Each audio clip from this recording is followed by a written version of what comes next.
All right, everyone, I'm starting the recording, just so everyone knows. We'll get started with the meeting in a minute.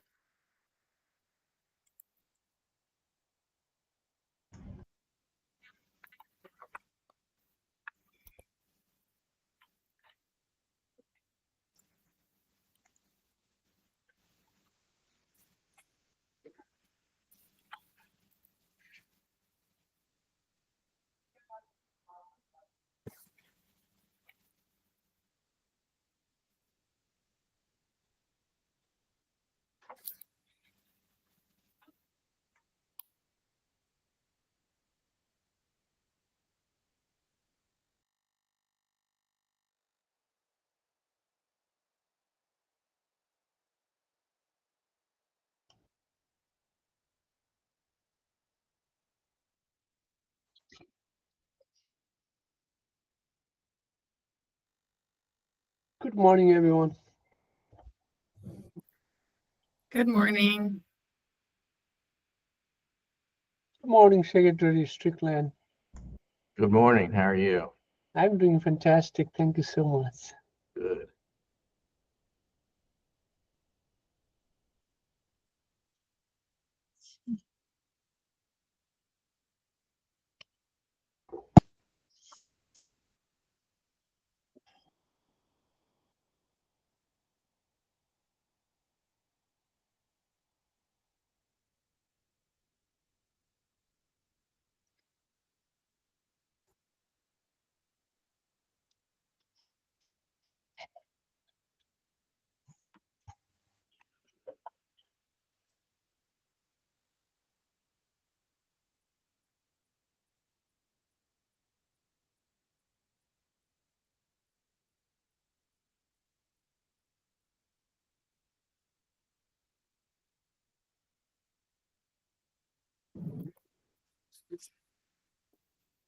Okay, everyone, we can go ahead and get started. Welcome to today's Maryland Food System Resiliency Council meeting. My name is Annika Lefebvre. I'm the Food System Resilience Coordinator. Just so everyone knows, this meeting is being recorded and will be posted to the council's website as soon as possible. I'm going to turn it over to our co-chairs, Secretary Russell Strickland, Nancy Nunn, to give us a welcome and kick things off. Okay, great. Thank you. And thank you to everybody for taking the time to be here this morning. And I'm immediately going to apologize because I have literally 3 things going on at 10 o'clock. So I'll offer some opening comments. I'll jump, but I will be back.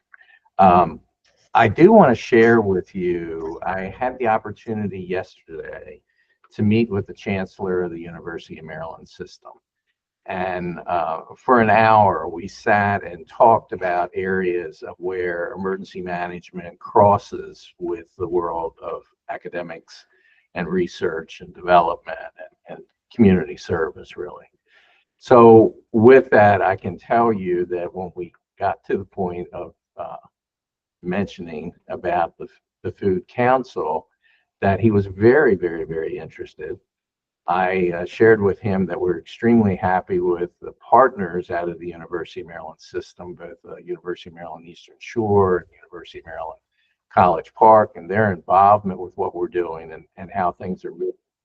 And he, because he has been and still kind of sits on the University of Maryland at Baltimore campus, sees and recognizes, as we've mentioned here before, the food insecurity on a college campus, a university campus, where a student has to make the decision, do I pay tuition and not eat, or do I figure out something else? And hence, the little mini food banks that are on many of our higher education campuses today.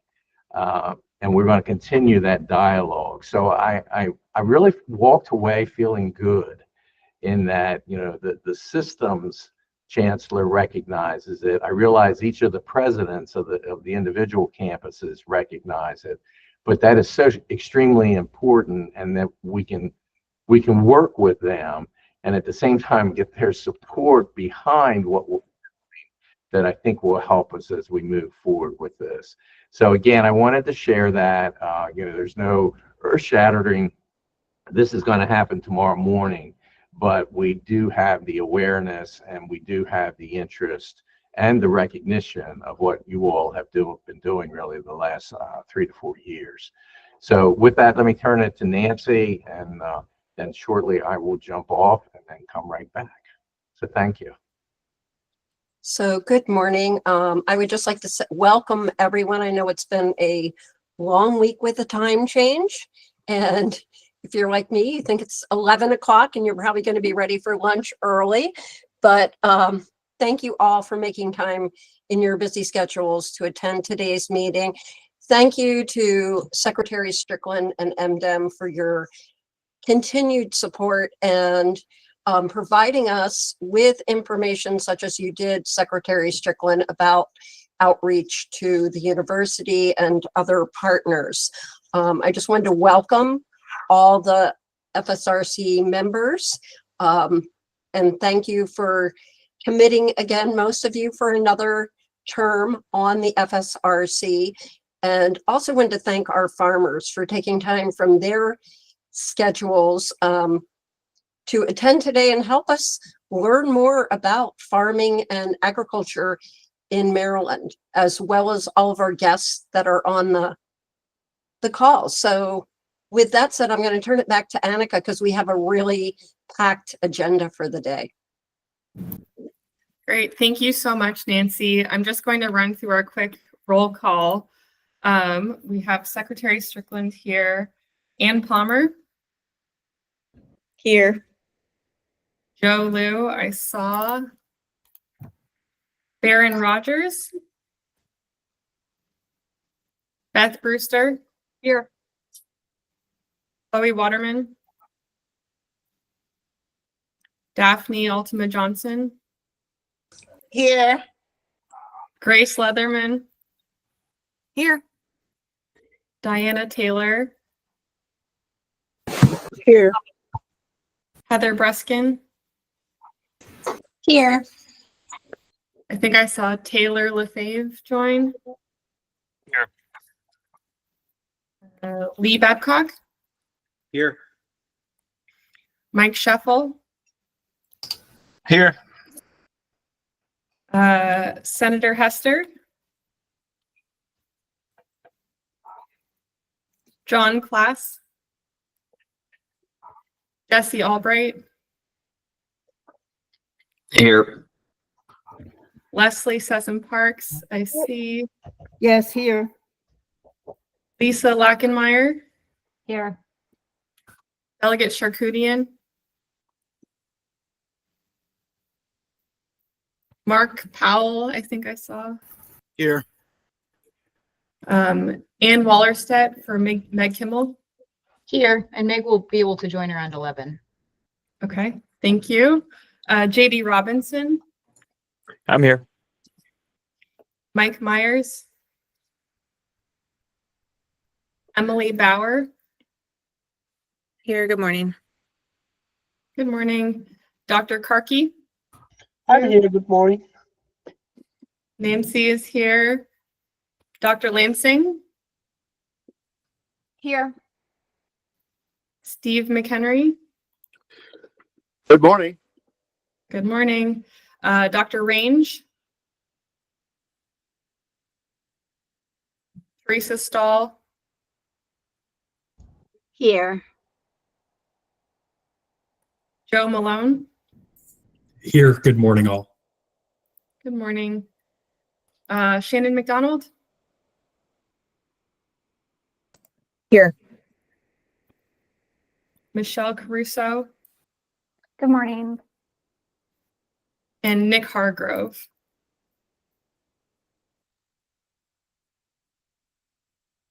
Okay. And we have a quorum, just so you know, Nancy. I'm just going to run through some quick announcements. The Environment and Production Committee is meeting next Thursday. They are having a panel discussion on institutional procurement of local food, featuring several of our council members, Grace Leatherman, Leslie Sessom Parks, Jackson Uri from Frederick County Public Schools, and Emma Jagos from Moon Valley Farm will be speakers during that meeting. On December 5th, following Thanksgiving, distribution and access will be meeting and talking about food recovery and equitable food access. We'll be having a guest speaker from Imperfect Foods, and I believe Shannon McDonald will also be joining us for that. But Shannon, I'll circle back with you. The Communication and Coordination Committee is going to start having their roundtable discussions with local food councils on December 6th. Anyone is welcome to participate in that, but we strongly encourage those of you representing local food councils to please join for that meeting. And then the next FSRC meeting is not in January, but in February in 2025. That will be February 6th, and we'll have the annual training from the State Ethics Commission during that meeting. And I also wanted to highlight that we have a Food is Medicine Lunch and Learn panel discussion coming up on December 9th. We have Holly Freistadt from the Milken Institute, Dr. Alyssa Moran from Johns Hopkins Bloomberg School of Public Health, and Evan Lutz, the owner and founder of Hungry Harvest. So we hope that everyone can make it to that, and please encourage your networks to join us for that as well. And I don't think he's here, but I wanted to highlight our newest member, Nick Hargrove. He is the owner of Tillman Island Seafood and the first person to fill the seafood role on the council. So we are excited to have him.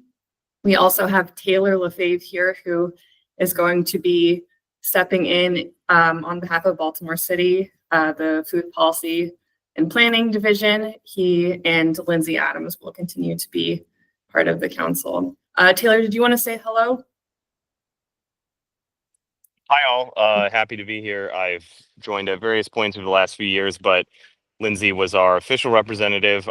So now I will be, as Annika explained, and then if I can't be here, another member of our team will be. Look forward to working more closely with you all. Great, thank you so much, Taylor. Welcome.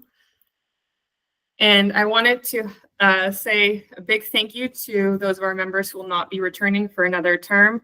We have really appreciated your work. And as Taylor just highlighted, Lindsay is not actually fully stepping away from the council. So that's a little bit of a inaccuracy there. But thanks to everyone who has participated on the council over the last few years. We appreciate you and hope you will continue to stay part of the council.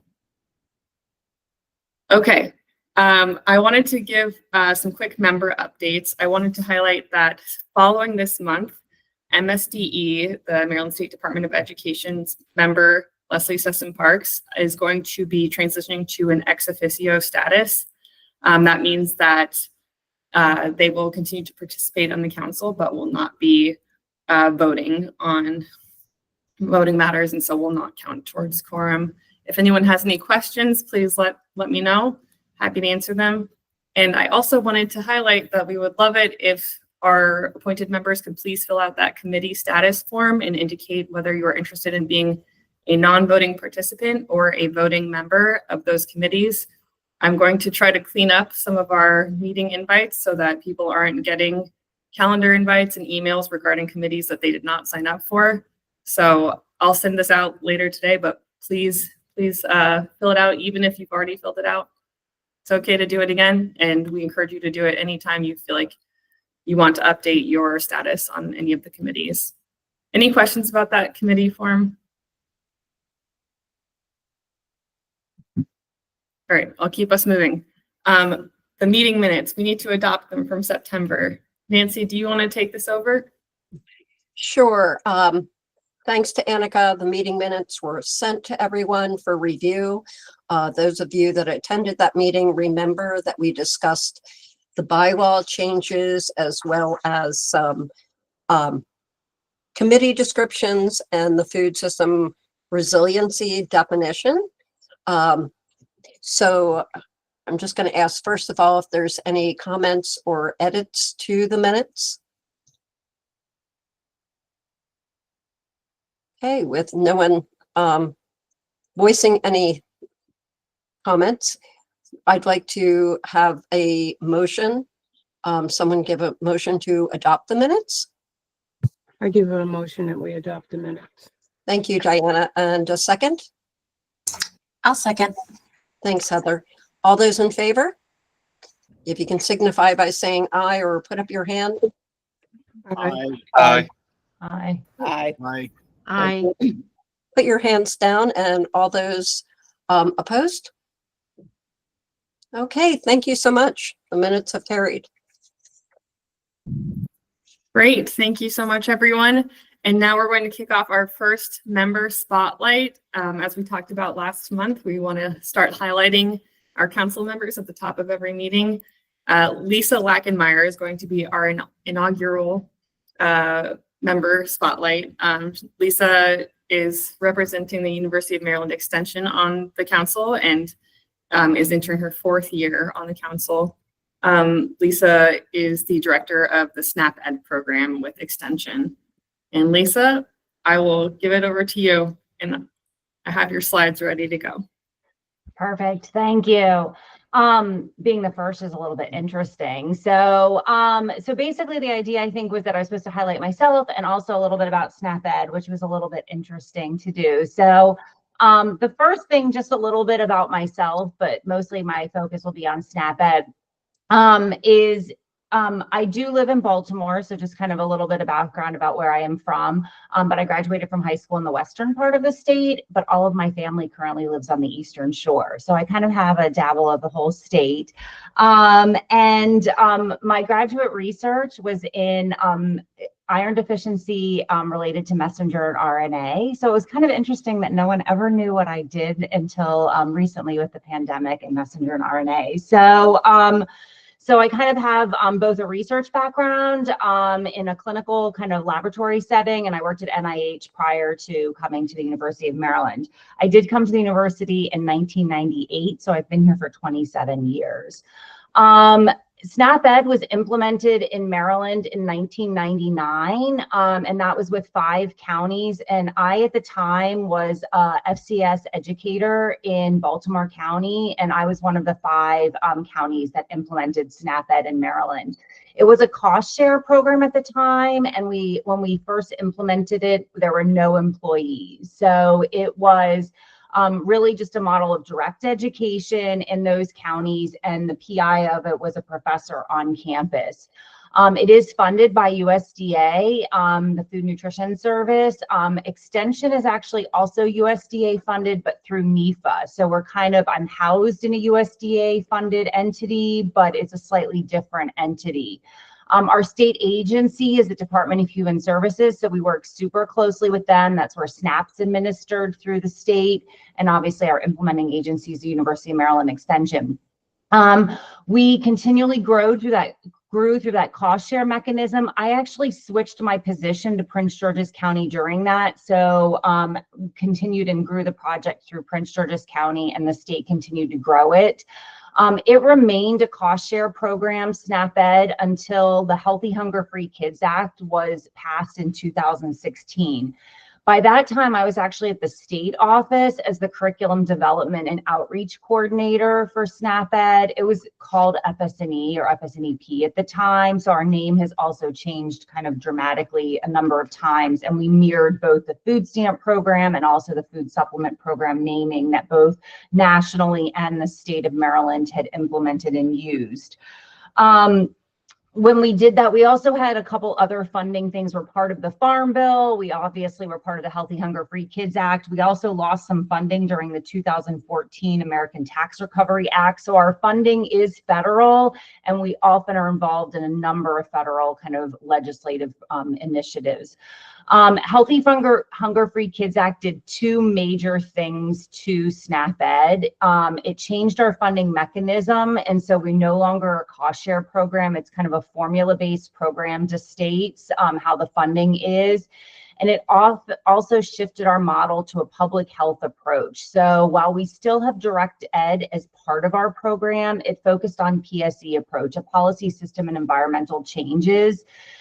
We have guidance that comes out annually. We are funded annually through the federal government, and things like gardening, physical activity, food access have been added over the years to our guidance that weren't initially part of it. Next slide. Our major goals are increased food access, nutrition quality, and physical activity, and we do this with partners across the state. Next slide.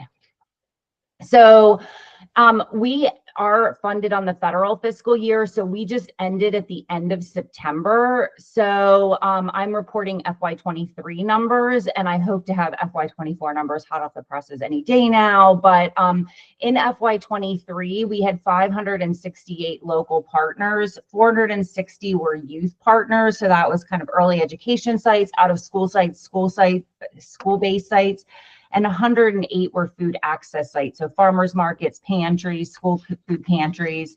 And we saw at those collaborating sites over 180,000 individuals. So that's kind of the number of partners we had. Next slide. Thanks. So how we do this is actually one of the things that kind of were innovative and novel in Maryland, and also something that I would say that like I'm really proud of as part of the work I've done as the director, is that we every single one of our sites, we include PSEs at. And so when PSEs were implemented nationally, a lot of states, they still did their direct education at specific sites, and then they do their PSE work at other sites. So they kind of siloed that. We actually infused it into every single site that we worked at. And so at collaborating sites, we have both our direct education, indirect education, and PSEs. Certain sites, direct education might not occur based on the site, but PSEs need to occur at every single site we work at.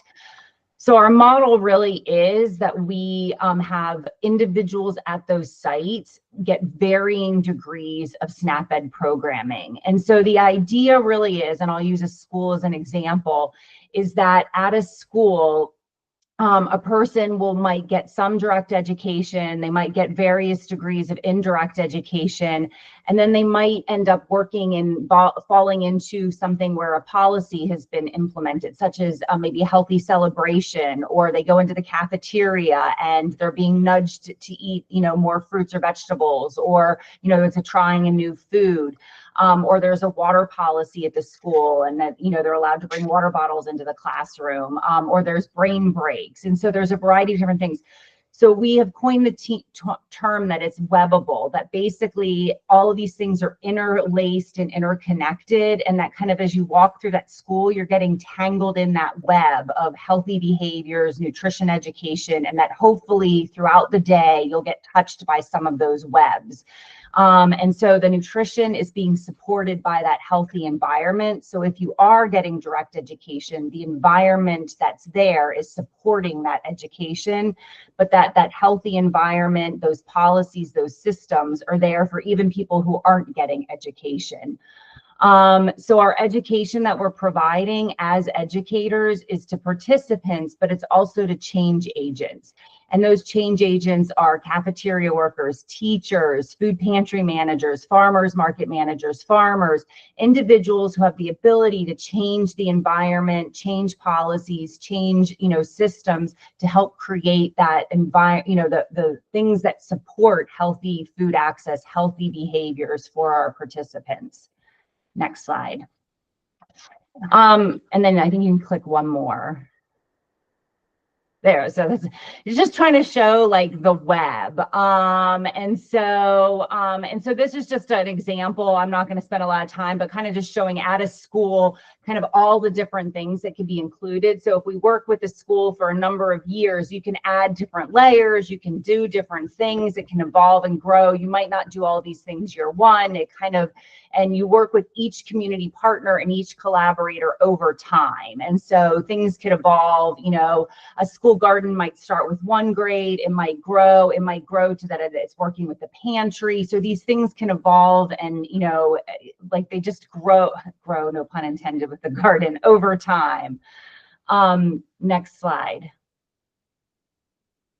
So these are just a couple, I know my time's running out, but things that have occurred in Maryland that are, kind of that I'm proud of, or, reflecting on this is supposed to be a spotlight on me, is that, we really tried really hard to ensure that we were a community-based program.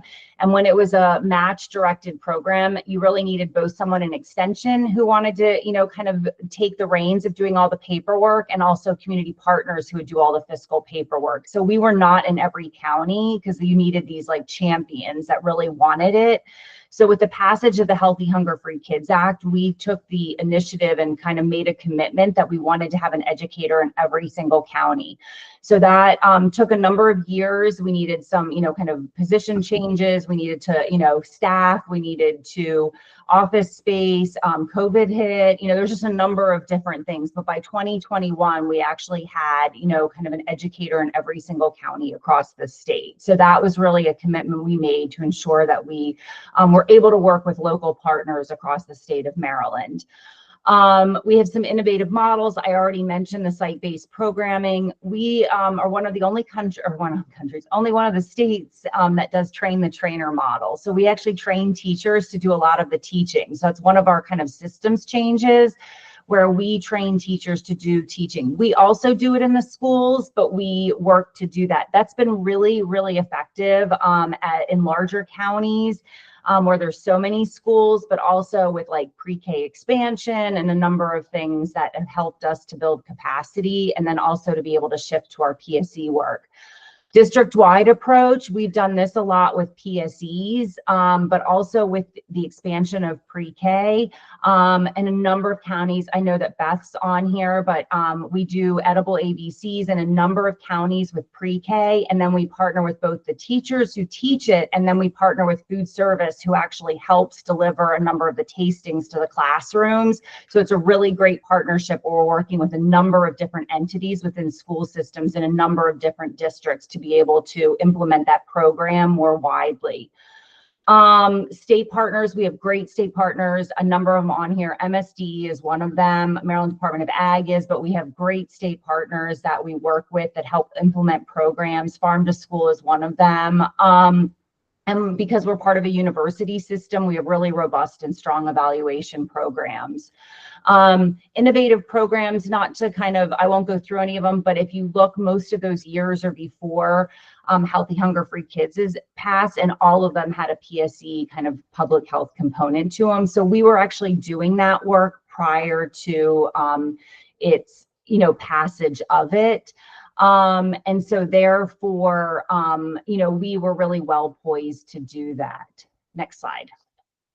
I'm not going to go through these. I'll have them go through really quickly, but we do collect a lot of data. We present it in a lot of novel ways so that we can kind of present it to both nationally, statewide, but also to principals, to teachers, at local wellness councils. We really want to make our data accessible and easy for people to have. So you can kind of go through those. I just wanted to be able to showcase, so you can kind of click through the slides. I wasn't going to do the data. I just wanted to kind of showcase that we do try to make it really presentable for people to have and digestible. So, so the last slide is just, if you have any questions. And I just put some pictures to show that I love to do outdoor things. I like to practice what I preach. So.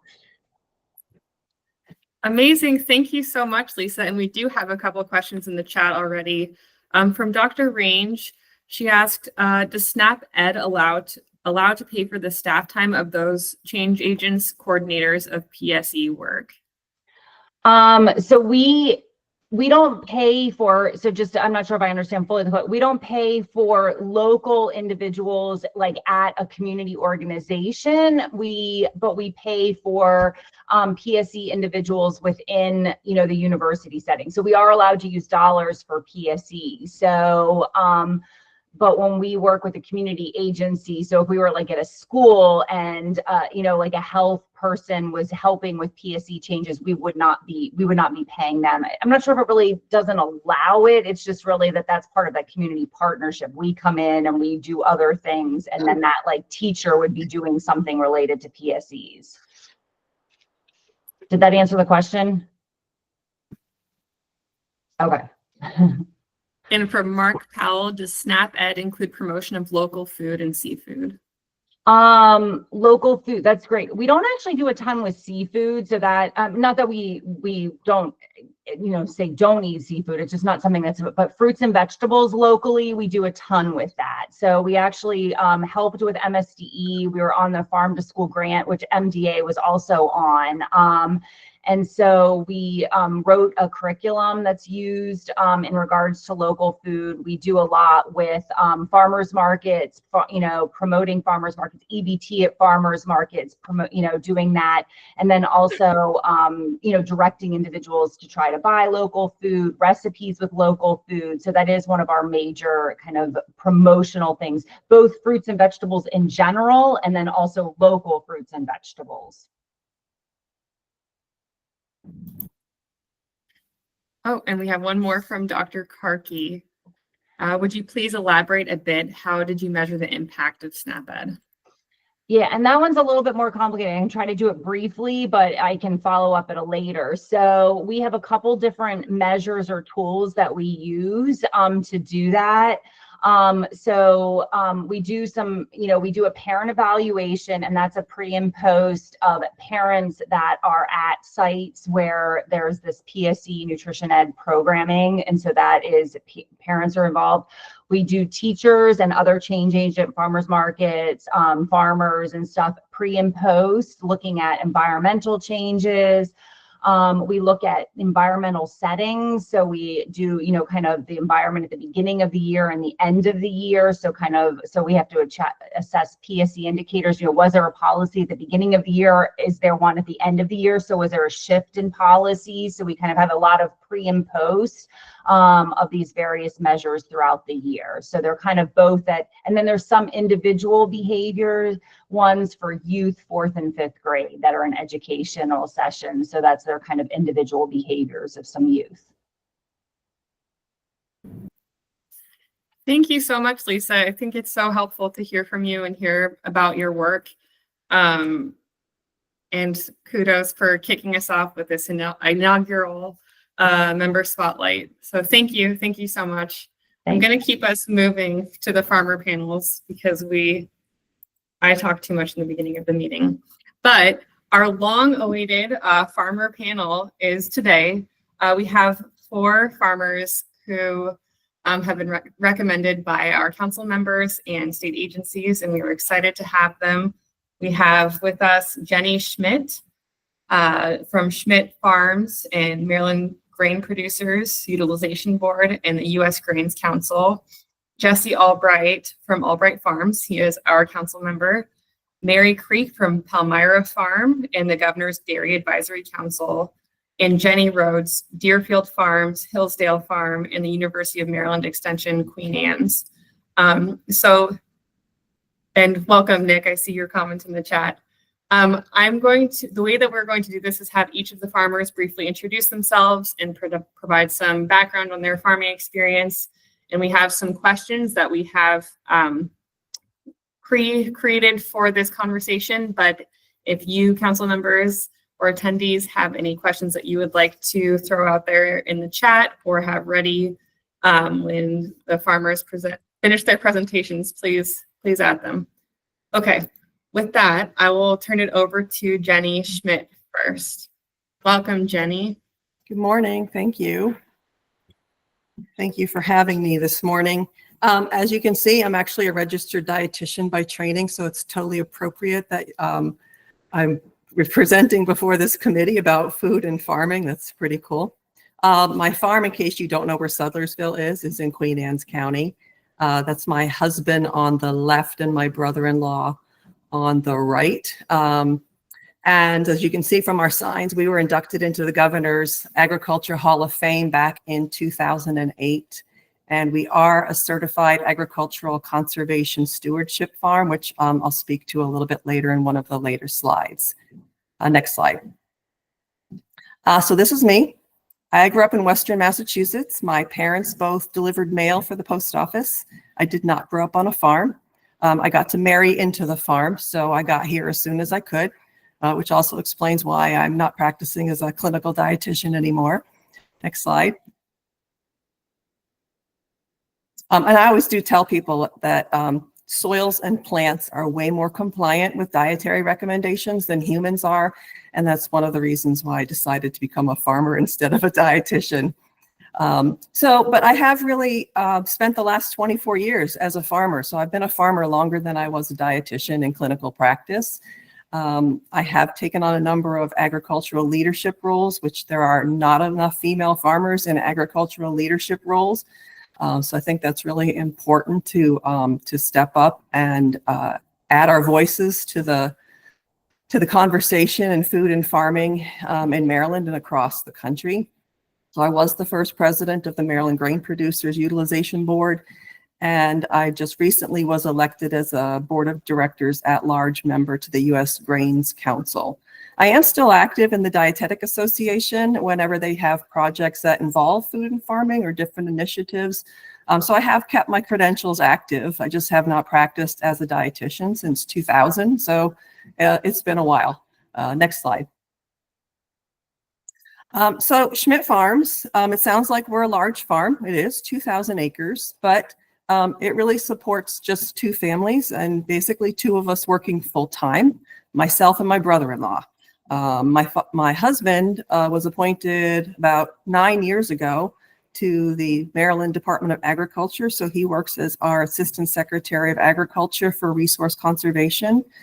So he works off the farm while I work full-time on the farm, basically took over all the roles that he used to have on the farm. And I work full-time with my brother-in-law, which is unusual. Not a lot of brother-in-laws really want to work full-time with their sister-in-law on a farm.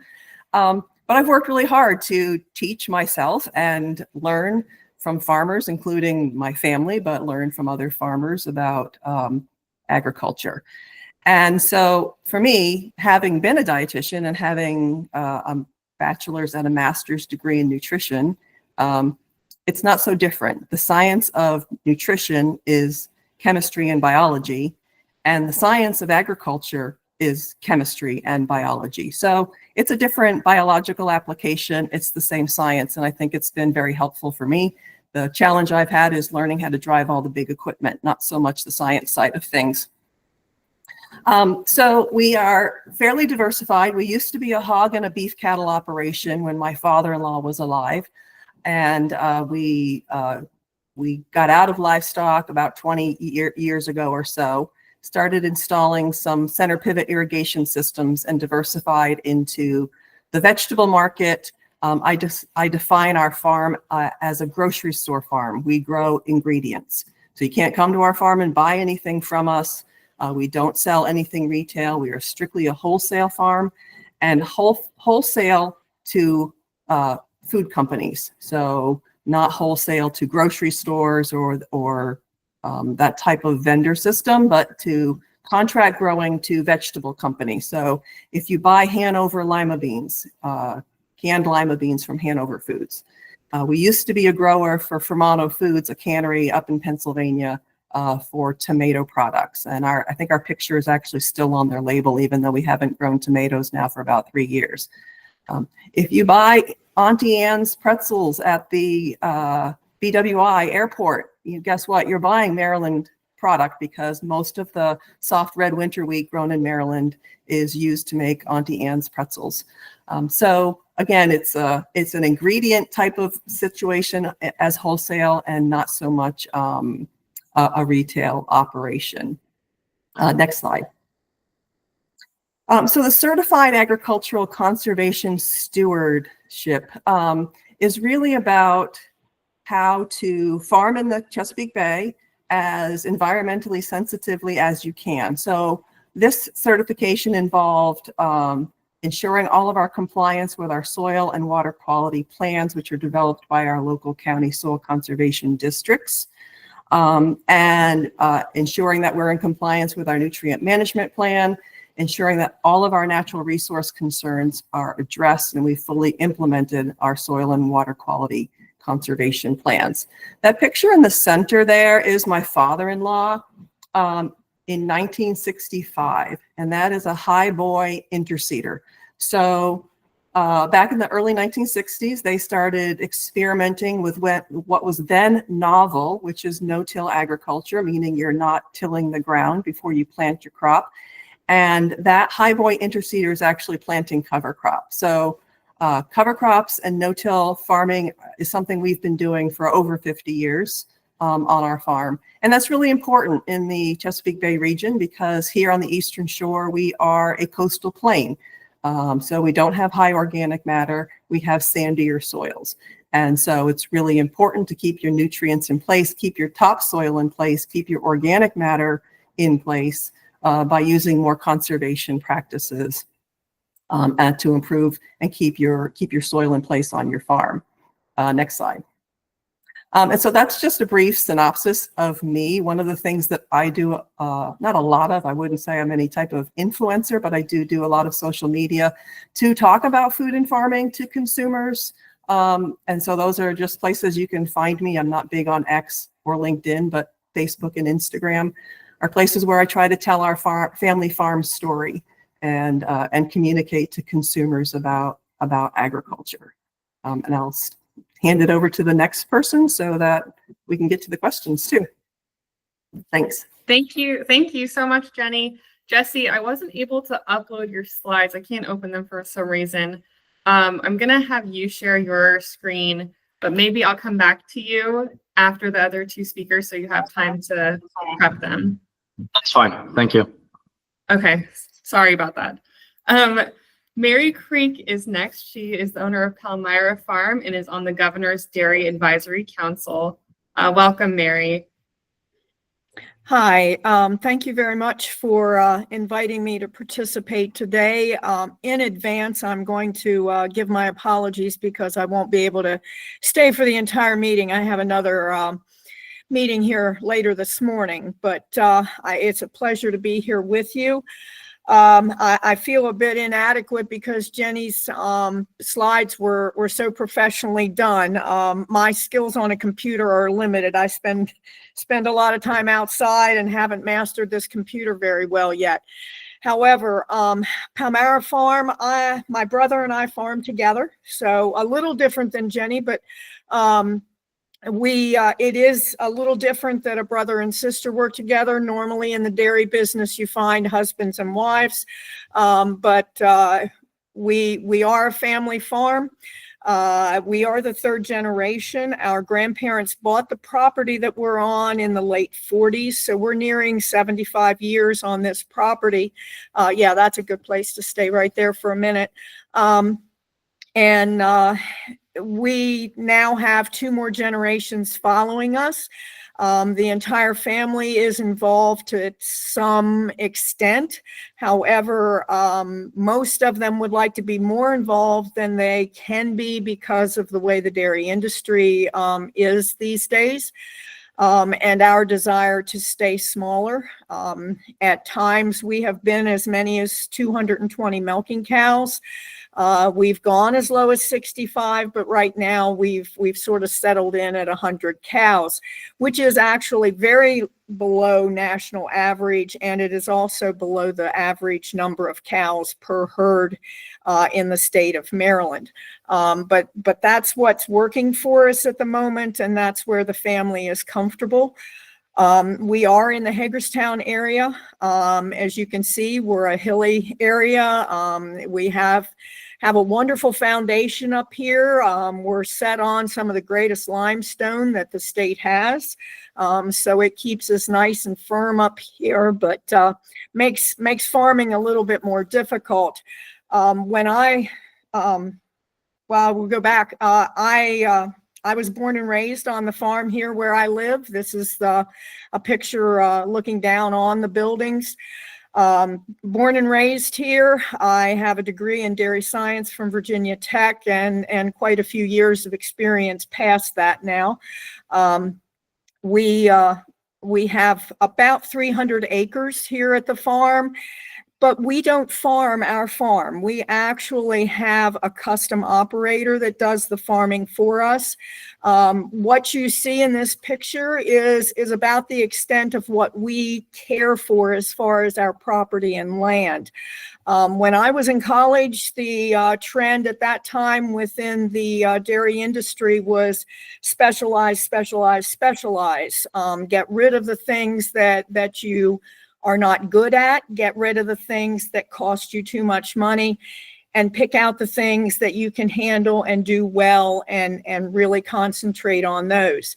The generations previous to me, they had everything. They had chickens, they had hogs, they had cows, they farmed, they did a little bit of everything.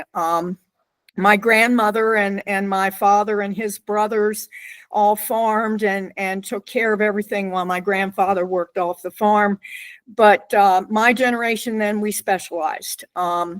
We started having a custom operator come in and do all of our crops for us. They plant corn, they plant soybeans, they do cover crops and do winter wheat. They get to choose what they plant on the farm. Now, they then have a contract with us that they provide our forages primarily, which is the hay, the straw, and the corn silage that we need for the animals back to us in a finished product. So it's nice in the way that we don't have to have those large pieces of equipment like Jenny does. It's very difficult to afford. That's the biggest tractor we have. It's actually the only tractor we have.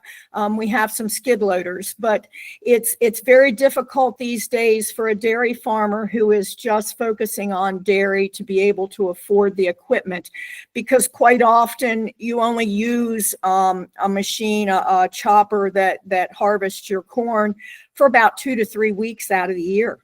And to pay $500,000 for a machine like that is just not practical. So we went the route of having custom operators come in. What we ended up finding out was beneficially, it made our crops, the nutrition levels of the crops that they harvest for us better. They are more consistent and they have a higher value, nutritional value to the cow when we go ahead to feed them. And it frees us up from having that debt that comes along with it. So we focus on cows, and that worked out really well for us for quite a long time. But in the past, probably 10 years, maybe a little bit more than that, going back into the 2005, 6, 7, 8 era, things started to change very, very quickly in the dairy industry. Dairy had been a very stable commodity.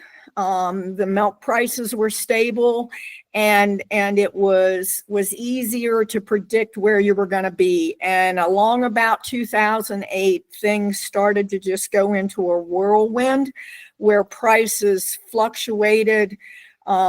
You could change your prices, what you were expecting to get for your milk, nearly 50% over a 6-month time frame. And there was very little explanation, and that makes it hard at the end of the year to meet a budget when things have changed like that and you have no direct control over it. So in that time period, we've made a lot of changes. We've had to redo our business plan, and we did something that was very different. Most farms are growing. I was looking over a report from Dale Johnson at the University of Maryland that he puts together every year for the Governor's Council. And in 10 years, the number of dairy farms in the state of Maryland from 2013 to now has reduced 34%.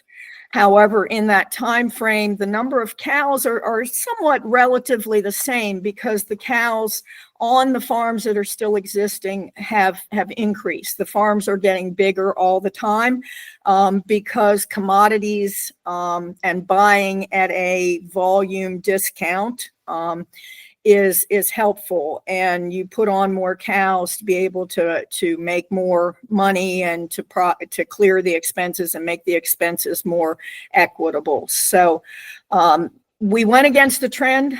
We sold down to 65 cows. We liked it there for a while. It was working for us, and then that started to change also, and we had to get more creative again. So we started looking into niche markets and trying to figure out what we could do to help sustain us and keep us going at this smaller number of cows. Dairy farming, it is extremely difficult to find labor, and dairy farming is still a very hands-on type of animal care. It's 365 days out of the year. There is still cows to be milked on Christmas, New Year's, Halloween, your birthday. There are very few days off on a dairy farm because someone has to be there to feed and to milk at least twice a day. Normally my day starts about 3:30 and I finish in the evening somewhere between 6 and 6:30. So it's hard to find someone to bring in that's not used to that lifestyle, that is willing to put in the hours that's necessary. So that's why we depend on our family. They know what they're getting into, and they're aware of the time that it takes. However, it is difficult to include all of them at the level they would like to be. Currently, my brother, myself, and one of my sons are here at the farm full time. And that's about the maximum we can afford. We have some part-time help then, family members, and a few young people that'll come in after high school and come in and work for us and help us out to make our day a little bit easier. But dairy farming is pretty intense, labor intensive, and it is a big challenge for us. So anyway, we sold the cows down, we diversified down, and we picked up some ideas and we went with some niche marketing, and that has now grown on itself. We have, I would say, 4 different niche markets that we work with. Our cattle are all registered. They are on the upper end of the type of cattle that are available in the dairy herds in the U.S. Most of you have at least come across the Kennel Club dog shows and things that they have on the television from time to time. Well, we do the same thing with dairy cattle. We groom them, we take them out, we present them in a show situation, and that adds value to them. So we have added value so that when we have extra animals that we can sell, we get more than what the market allows or what the market is normally running at that time.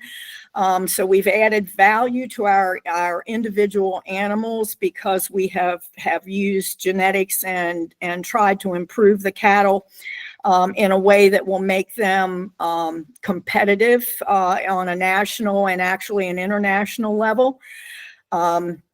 Along with that, there has been genetic testing, there has been recording of milk production, and that has been developed since actually began in the 1940s to keep records. USDA started the program, and it keeps records on how much each individual cow produces. It factors in how often they have their calves, how long they live, and gives values about their ability to transmit their genetics from one generation to the next. And we've worked with that and tried to develop our cows so that they excel in that area as well, which again gives us another value added product. We sell breeding stock, we sell females, and we sell bull calves to other farmers. We sell bull calves to artificial insemination programs that give us added value and added income. Yeah. So I'm so sorry to interrupt you. I want to make sure we have time for the questions. So Yep. just one more minute. Yep, I'll wrap it up. Yep, not a problem. Our other then is our cheese business. We started that 15 years ago, and recently we just started to open up a market where it's a little deli type market that features the cheese and a variety of local products from here in the Washington County area. So we'll wrap it up there. Sorry. Thank you for interrupting. I have a tendency to run on. Thank you so much, Mary, and we look forward to asking you some questions.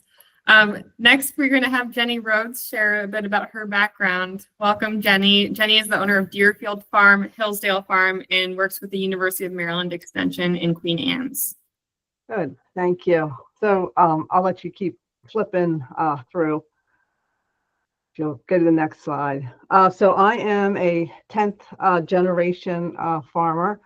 Unlike the other Jenny, I grew up on a farm and always wanted to be a farmer. So I'm very lucky to be able to do that.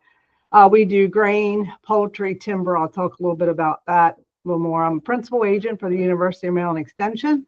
I work here in Queen Anne's County and work throughout the state. A lot of my programs are, of course, poultry, because I'm pretty passionate about that, agronomy, and then also women and ag. I do a lot of volunteering on boards and committees. I think that it's really important that we give back. I feel like a lot of my foundation came from 4-H FFA, Lead Maryland graduate.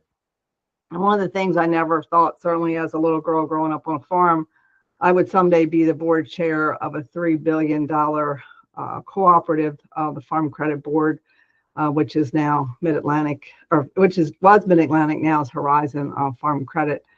As farmers, we carry a lot of different certifications. I think it's important, for people to know. So as a farmer, we have these, and then also as an educator for University of Maryland Extension, we help farmers to get these credits. So I'll let you go to the next slide.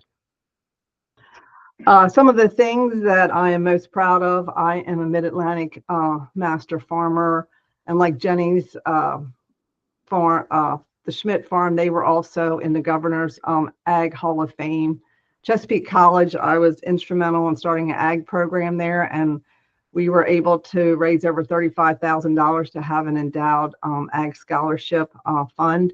I was on honoring Delmarva farmers, which was pretty fun too. Also, very passionate about women in agriculture, and then part of the Delmarva Land and Litter collaboration, which is really like the first of its kind, probably through the whole nation, of just bringing all different aspects of agriculture and other parts of our community together. The next slide. These are just a picture of my road gate, and like Mary and Jenny, we are all part of the Certified Agriculture Conservation Stewardship. My farm was the first poultry farm, so that was very interesting. But I do a lot of tours on my farm, Jenny, and I do a lot of things together. We do a lot of tours, but one of the things I like to do is I like to take this whole 8-foot table, and I like to put out all the things, all the regulation and information that we have to keep. Now, a lot of that makes us better farmers, don't get me wrong, and we keep really good records, but a lot of these things we have to do. So it's pretty interesting when, we bring people and they're like, oh my gosh, you have all these things you have to do. One of the things, very proud, this came down from my dad. He is very passionate about, and my mom, about our farms being preserved. So we're in ag land preservation. We have an Eastern Shore Land Conservancy easement, and also a Maryland Environmental Trust. My first mentors, of course, were my mom and dad, and taught us all really how to work hard and to move forward. You can go to the next slide. And I think the one thing that a lot of people forget is we are a family farm. We're a little different. My dad is 84 years old. He still farms every day. So if I had waited around for his farm, and my sons are 40 and 37, we would still be waiting. My dad encouraged us to go out and buy our own farms and do our own things. So probably between all of us in that picture, we probably have about 8 LLCs that we do, because we have different entities of things that we do. One thing I'm most proud of, I guess, is my sons. I was a single mom growing up. My ex-husband left when they were 8 and 10, and we kept the poultry farm, and we worked every day to keep that farm. I thought it was important for my children to really grow up on the farm. Grandkids are the best. I have 5 grandchildren, and they're very lucky to, grow up on a farm. They all got to, stay home with their dad this summer and work on the farm. And this is why I do, a lot of the things that I do. Social influencer. Jenny says she was not a social influencer, but Jenny Schmidt is a social influencer. And I think we both probably work hard together to put out information of things that we do on our farm, so people can see the importance of the things that we do. And then not only that, the lower left hand, these are, this is Tom Super from the National Chicken Council. And these are other social influencers from all over the country, from Chicago, from New York, from San Diego, Texas. And it was really interesting to meet with them and for me to get to educate them about the things, you know, that we really do. So next slide. These are just some pictures. This is my chicken farm. This is, we call this Deerfield Farm. We grow organic chickens for Purdue.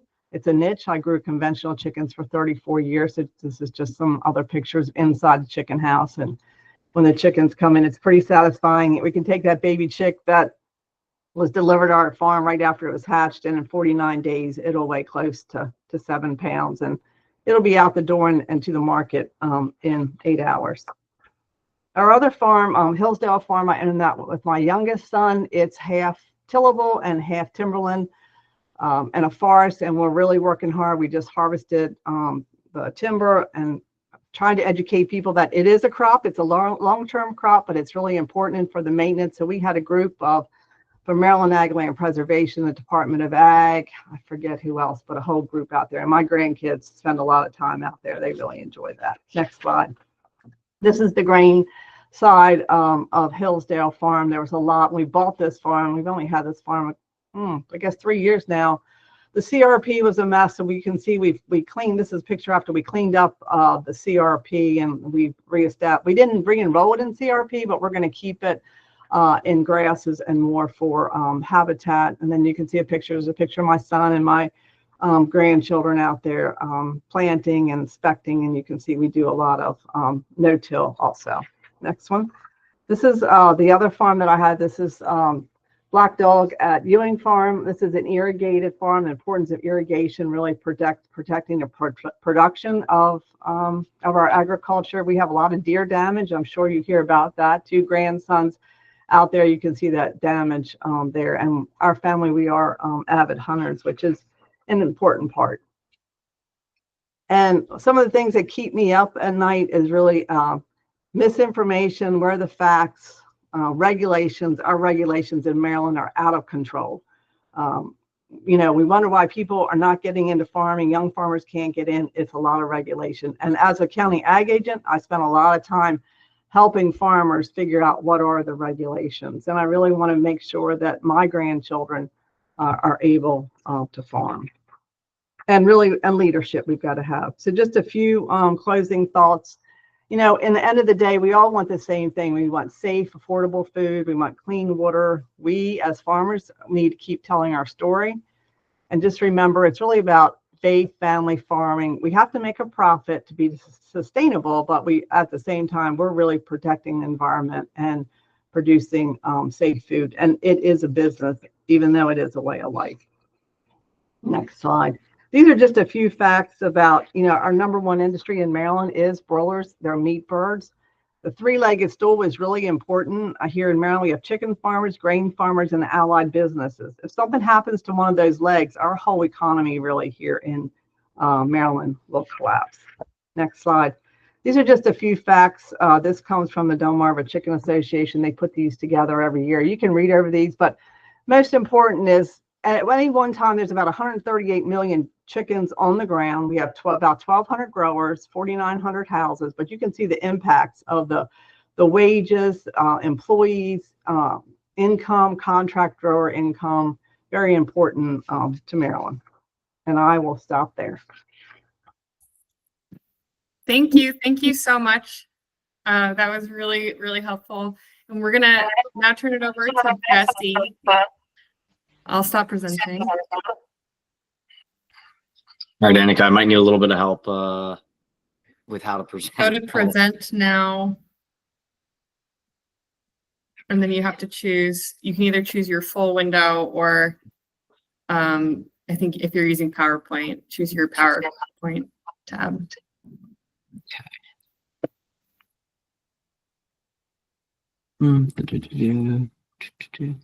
Just gotta find the PowerPoint tab. Give me a second here.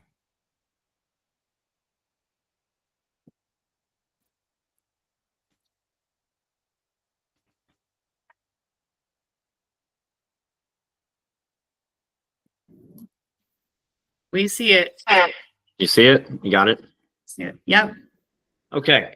Well, I'll start off by saying that there's three numbers that I list on this page, and they're pretty significant to myself and my family. The first being the 1850s. So when my family landed in the area, we're in northern Baltimore County. We're probably about 45 minutes north of Baltimore, about 15 minutes north of Towson. And this is when they settled in the area. As a result, my family's been in this area ever since then.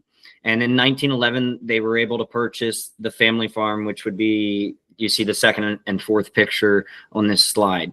And so that farm has been in my family since 1911 and has been continually operated by our family. I had no intention of coming back to the farm. I was tired of long hours, not being able to go on vacation, working too hard and not being paid enough. I went to Mount St. Mary's University and got dual degrees in finance and economics with, like I said, no intention of coming back to the family farm. It was in 2013. This was in a post era when I'd say commodity prices were good. And it was actually prior to that. It was probably in 2012. And commodity prices were good. I talked to my father. I said, you know, I don't think I want to be a CPA. I don't want to be a financial advisor. I think I want to come back to the family farm. My brother and I cashed out the little bit of money that we had from inheritance from our grandparents. And with the help of those Mid-Atlantic Farm Credit at the time, Horizon Farm Credit now, and my father's loan officer, we were able to, in 2013, secure the picture of the first farm, which was my mother's family farm. So in 2013, my brother and I kind of dove headfirst into the farming operation and so forth. Since then, I've allowed myself to get involved in many organizations and groups. I sit on the Long Green Valley Conservancy, which is a rural legacy conservancy program here in the state of Maryland. The farm, both of our farms sit within that, and all of our farms currently are in land preservation. I'm an associate on the Soil Conservation Board. I'm a lead alumni, which I think there's a few of us in this room that are, and so forth. So I'll go forward to diversity of our crops and so forth and what we do. We're different from a lot of farms in that we are direct to consumer, and that is the majority of our goal.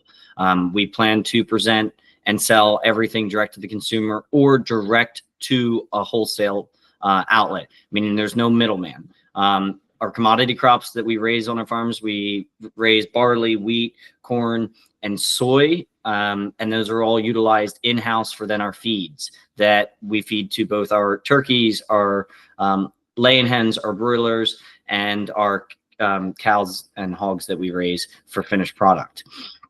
We raise vegetables primarily only with the intent of selling direct. We have an on-farm market that's open 7 days a week from March through November and 2 days a week from December through February.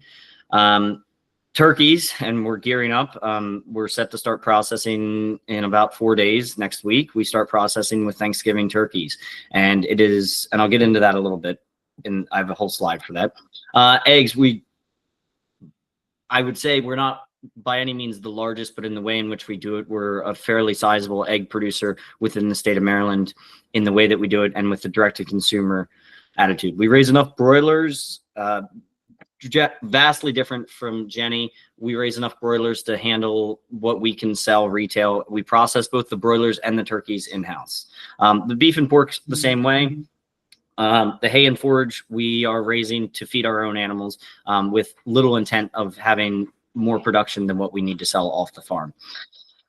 As a result of all that, and I guess because we're not busy enough the rest of the year, we also raise bedding flowers, succulents, annuals, and perennials to sell at our retail establishments.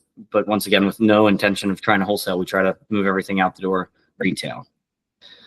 So our eggs, this was an avenue that my father got started in way back when he was first farming. My father started farming independently at the age of 7. He likes to brag that he started before I did, but that's because I tell him I was too busy working on his farm. So he raised eggs for a number of years, then he got out of it as markets shifted and so forth. When my brother and I came back to the farm in about 2012, we saw an opportunity to get into the egg business. We got into the egg business with about 200 hens. And since then, it's grown pretty drastically. We currently have about 14,000 hens under our tenure and have plans to expand in December, increasing to about 18,000 hens.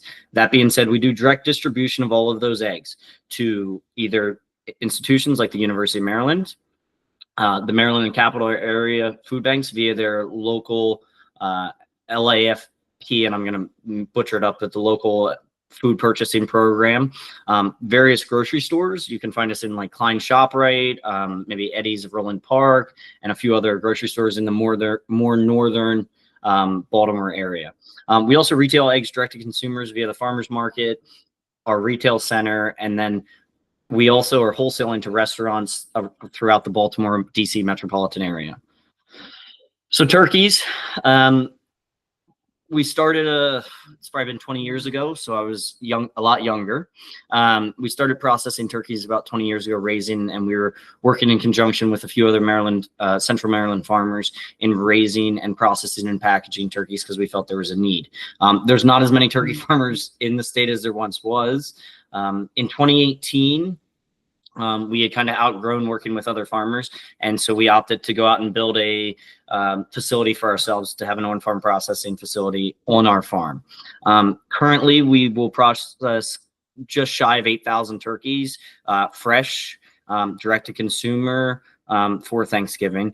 I would say that probably ranks us pretty high in terms of the producers of a truly Maryland turkey. They are truly fresh. They're truly locally raised and fed. They're fed all of our crops that we raise on our farms. They're free of hormones and they are free roaming. They are fresh, even though, like I said, we'll start processing next week. We'll hold them at roughly about 24 to 26 degrees leading up to Thanksgiving, and then start delivering them out next week. And we try to focus. We work with a lot of non-for-profit, not-profit groups. I work with First Fruits Farm pretty extensively. They purchase turkeys from us so that we can deliver a truly high-quality turkey product that is fresh to local families that are food insecure within the Baltimore metropolitan area. We could talk for days. They did a wonderful job, Jenny in particular, about our farming practices and so forth. We participate in cover crop. We harvest all of our own crops. We follow our nutrient management plan. It's a very extensive in the amount of labor and time that we spend doing paperwork. And when you don't have a huge staff, behind that, it makes things difficult and interesting because we need to be out in the fields, and paperwork's like not one of the things that we necessarily want to be doing all the time. So we do everything that we should. We do everything that's in the best interest of the bay. Whether it's handling of manure and utilizing our manure in-house. I mean, as my father always said, that his uncles told him that when they got done farming at the end of the year, the only thing that they had left was the manure, but that was enough to get them through till the next year. And there's a lot of truth to that. Being able to utilize everything that we produce on our farm, we compost all of our offal from our processing facility for 2 years, and then we spread it back out on our fields to feed the next crop of turkeys or chickens, utilizing those nutrients and so forth. So it's really about having that closed loop for us and trying to be as vertically integrated and direct to consumer as we possibly can. So that's all I have. Want to try to get through it so we can get to some of the questions. Amazing. Thank you so much. Okay. So I want to prioritize the council members' questions for our farmers, but I have some prepared if you want me to kick it off. All right, I'll ask the first one. So the Maryland Food System Resiliency Council was established in 2021 in response to the economic and food insecurity crises resulting from the COVID-19 pandemic. Jesse already talked about this a little bit, but I'm curious, as producers, if you could talk a little bit about what you see your role as in addressing equitable food access and food insecurity in Maryland. I'm going to turn it over to Mary first, since I know she has to run. Okay. With dairy, our product goes directly to our cooperative Maryland, Virginia milk producers. They have outlets throughout the entire state. They have contracts with Giant, with Martin's, with Food Lion. And those outlets, I would assume, are something that you're working with as far as food banks go.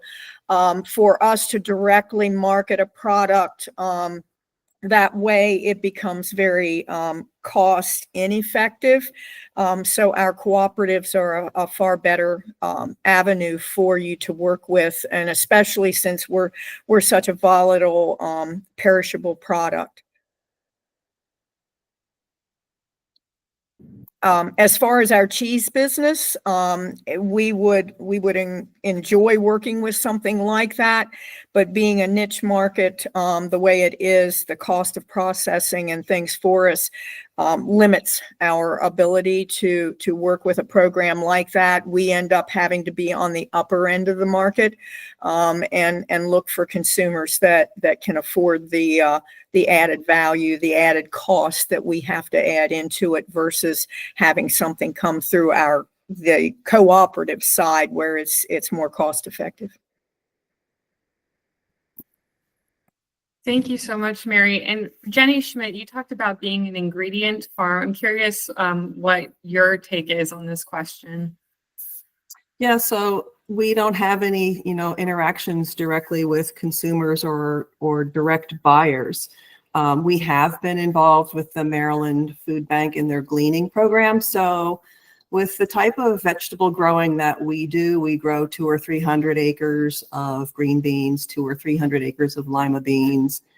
Same with tomatoes back when we grew canning tomatoes. And so canning companies and fresh market, like the fresh market green beans that we grow, go to Giant Food, Walmart. If you buy green beans like in a cellophane bag, that's in season, that would be, potentially from our farm.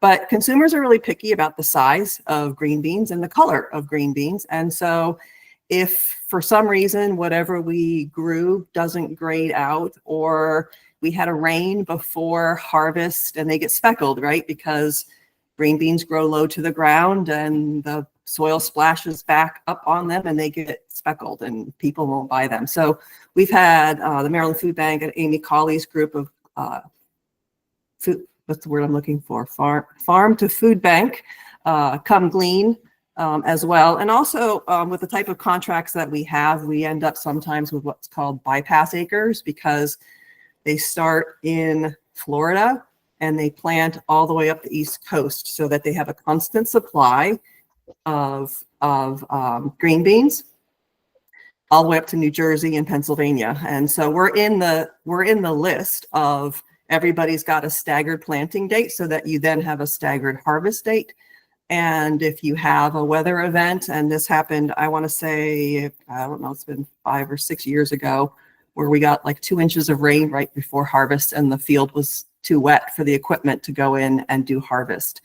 And so we put up signs just to come pick your own green beans for people to come help themselves, because otherwise they would just go to waste. But that's really the extent of our experience that we would have with that type of situation. Thanks, Jenny. And Jesse, I know that Albright Farms participated in some produce boxes, and I'm not sure about eggs too, during the pandemic. Could you talk a little bit about that?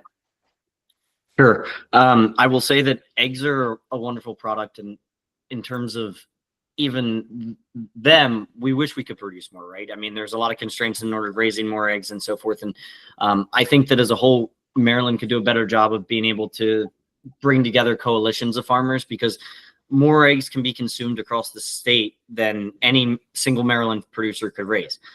That being said, that ties into directly what we did. We worked with our local government, Baltimore County, during the pandemic. We brought together local chicken, local eggs, local milk, and local produce. And instead of the county government utilizing funding that they were receiving from both the state and federal government and purchasing out-of-state products, we were able to procure and produce and put together a produce box that was all Baltimore County raised. It was actually cheaper than what they were able to buy from a Cisco or what have you. And I'll just dive into that for a quick second. We didn't have middlemen. Farmers themselves, my family took a lot of responsibility. It was a lot of work. We were doing a lot. We were running trucks, constant hours, picking milk, picking up, produce and so forth, and then delivering out to these school sites, and so forth. But we were able to deliver more produce for less, for equal dollars than what they were able to get through a Cisco or a US Foods or what have you, because we didn't have the quote unquote like corporate middleman involved. The farmers were satisfied to still be able to get this same dollar for their product that they would get if the corporation was buying it. We came together and I said, all right, it's your week to buy fuel maybe, but to some of the other farmers for the trucks, but we were able to come together and deliver a truly Baltimore County produce box that was for less money than what they could source from a Cisco US Food. I think that's something that's important to note, and it's something that we need to think about more locally. Centralized food hubs, establishing, part of the reason that we got ourselves so involved is with the processing facility that we have for both the chicken and the turkey, and the freezer space that we have for both of those products. We have 4 tractor trailers sitting here ready for Thanksgiving. We had the ability to handle the intake of people's products various times. We're at standard loading dock height. We're to have the infrastructure set in place to be able to handle this food coming in. So it was easy for us to quickly and efficiently, change that site to be able to handle the intake, package, produce, and then put these boxes out with our liftgate trucks direct to the locations. And I think that's something that is sometimes overthought because of the regulatory end of things, that in some ways it was easy during COVID. If we were to try to do what we did now, we would face a lot of brick walls from both the Department of the Health and so forth. During COVID, nobody was concerned about whether or not your eggs were outside of a temperature range of 45 degrees. And I mean that in the most loving way possible. Those eggs were perfectly safe. They were all laid within in a week's time, but we weren't cared. We were worried about getting food into these food insecure people. And this is one of my fights as I get on my soapbox sometimes and say is like, do we want food, or are we worried about, checking all the boxes? And I'll be honest with you, it was rather eye-opening. It's part of the reason I'm sitting here now. We would deliver these boxes. We had 10 sites. We had to get out to, 3 trucks. We were still delivering 3 sites, and they were all across Baltimore County. And Baltimore County is a pretty diverse county. When you saw people lining up to get a box of produce and a box of egg, milk, and cheese 4 to 5 hours before the distribution time, and they were sitting waiting in line, it was really eye-opening to see that there is such a great need for this product that I don't think the majority of farmers understand when they're behind. They have a perception of things, but they don't fully understand that level of need to see that there was a need.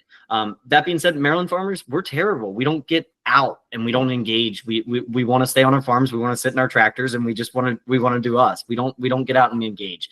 And as a result, we don't get representation in certain situations. So I think a lot could be done, but it's going to be about engaging with the farmers first and foremost and asking how they can go about things. Because I think it's a little hard to set forth policy without having a conversation to the people that are going to produce the product that you're asking them to raise. Yeah. Sorry. Oh, thank you so much. And Jenny Rose, I want to hear from you too. And I also know that you work with other farmers and might be able to share a different perspective as well. Yeah, what do you think about your role and other farmers' role in addressing equitable food access in Maryland, and also helping to connect more consumers with farmers? Right. So as a chicken farmer in the integrated system, we don't do a lot of that, direct connection. But I will, like Jesse talked about, during the pandemic, all the integrators, the poultry companies, they donated over 6 million pounds of chicken to people in Maryland with the food banks and all. And then I was also part of a team with Mount Air, Farm Bureau, our county government. We did a chicken sale here in Queen Anne's County, and pretty proud of this. We delivered 250,000 meals to our community. And like Jesse said, to see people line up and do that, it was pretty. It made you feel good, but again, the regulation probably wouldn't let you do that now. So I think we really need, to look at those type of things. And then I think just on the extension side, just more education.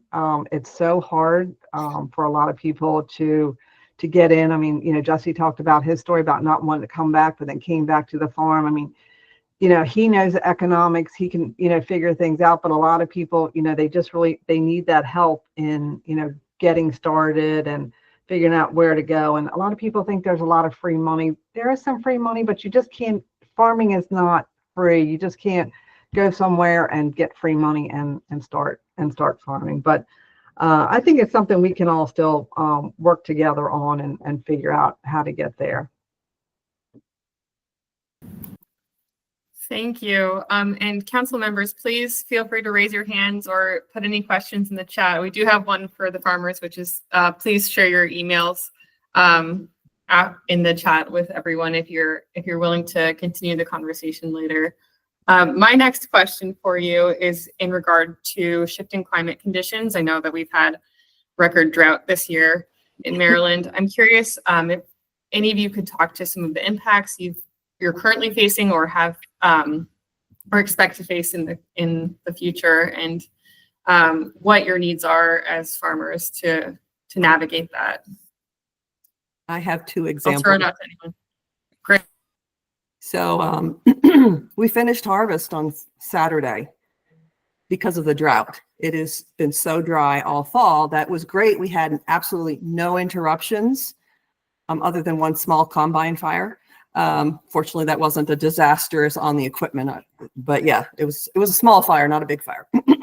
But we've never been done this early in the season. We're typically done near around Thanksgiving. And the other example I have is I'm actually irrigating grapes. So 20 some years ago, when we first planted our vineyard, we did it without irrigation, without drip irrigation. Typically grapes do well with dry conditions. But in the last 5 years, I've had different varieties. So I have 22 acres of wine grapes. I sell predominantly to Maryland, Delaware, New Jersey, Pennsylvania, and a few Virginia wineries. So we don't make wine. We are not a winery. We strictly grow and sell grapes, and did it for years without needing irrigation.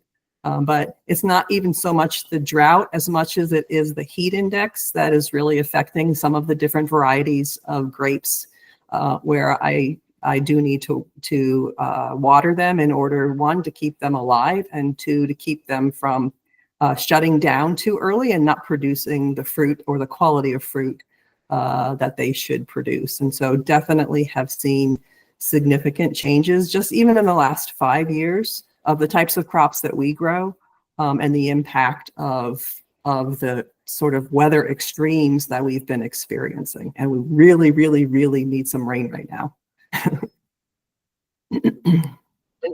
I can reiterate in my neighborhood, and a little bit different than both the Jennies on the shore in terms of environment.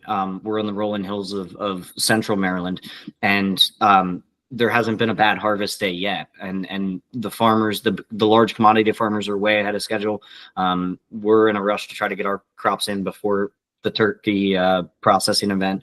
But it's certainly been, the moisture has certainly been a huge factor. I mean, we had an early frost, which knocked out a lot of vegetables, and I know there's a lot of vegetable farmers that were happy, but as the weather forecast looks strong right now for weeks of warm weather, there's a lot of people who are frustrated by the fact that we wish we could still be harvesting because the weather feels like harvestable weather. But it's not. And I think that at least in our neighborhood, we see that there's been a shift in the dynamics of the seasonality of crops. I mean, this year for us, we had a lot of slug damage early. A lot of farmers were talking about slugs in terms of corn and soy. And what that was occurring because we had a cold, wet spring, but that race to get things in. And then when you have an early frost like we did, there was corn acres here that had not fully reached maturity. We had a few, not as many as some of our neighbors, but hadn't fully reached maturity because of that frost date. But they didn't put corn in as early because of the slugs and the moisture early.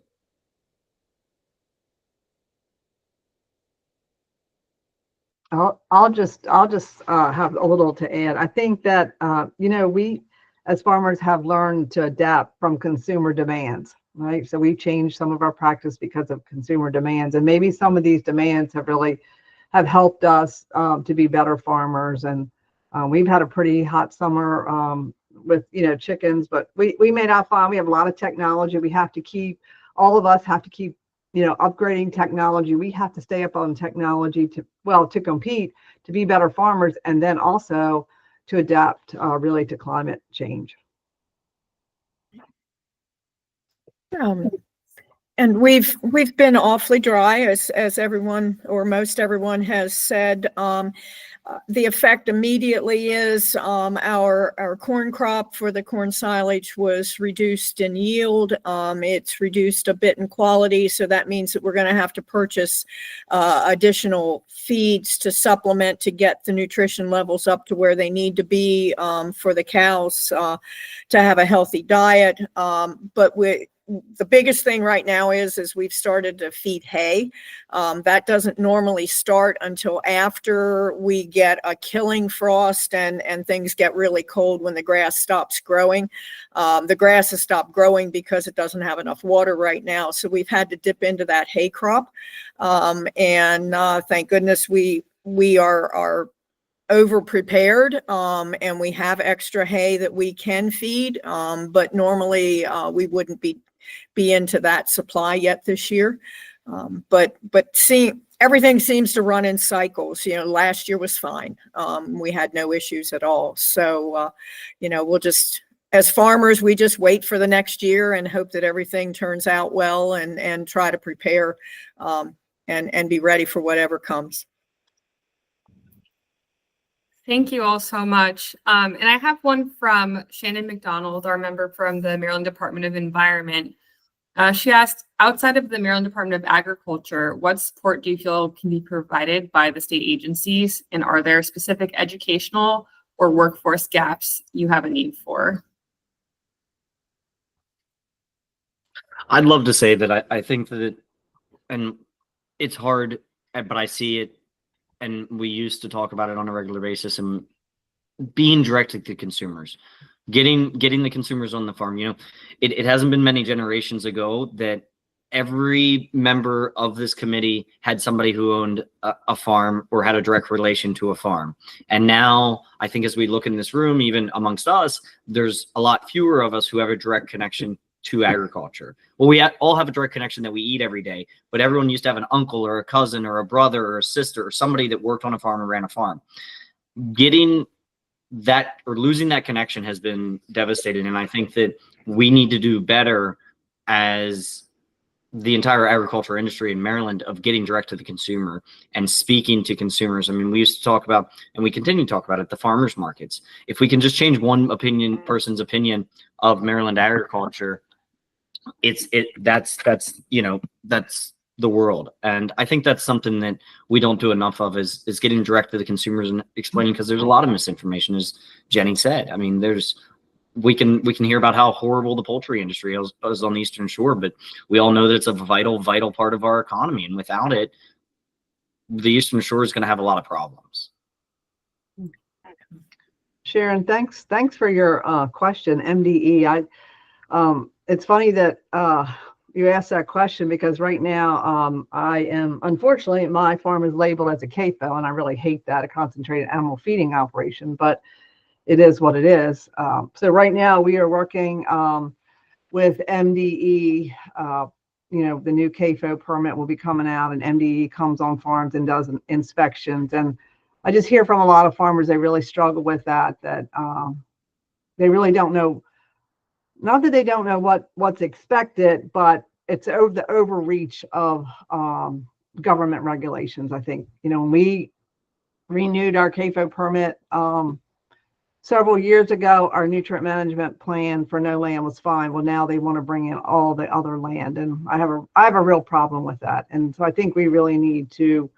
And then other farmers, I mean, as an educator, I'm trying to help farmers understand this. But if someone's just coming to you and saying, you got to do this, well, farmers don't understand why. So there are definite educational needs. And as extension, we work with MDE to try to get things out, but we haven't done a whole lot of that lately with the turnover. Gary Kelman's been gone, and there really has not been someone in that. We don't have that relationship, I guess, with them now. So I think we really need to work together with relationships to help people understand regulations. And just to go back, it doesn't address the question about government services, but to what Jesse said earlier about misinformation and reaching consumers.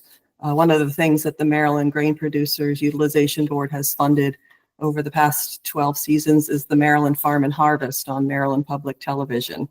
And I think that's done an amazing job in terms of reaching consumers, at least those who watch MPT, and it's one of their most popular shows that they have. And so more like that type of outreach is really critical, because we as farmers, yes, I can do social media and I can tell Jenny that I'm not an influencer, but you know, I can only reach so many people. Right.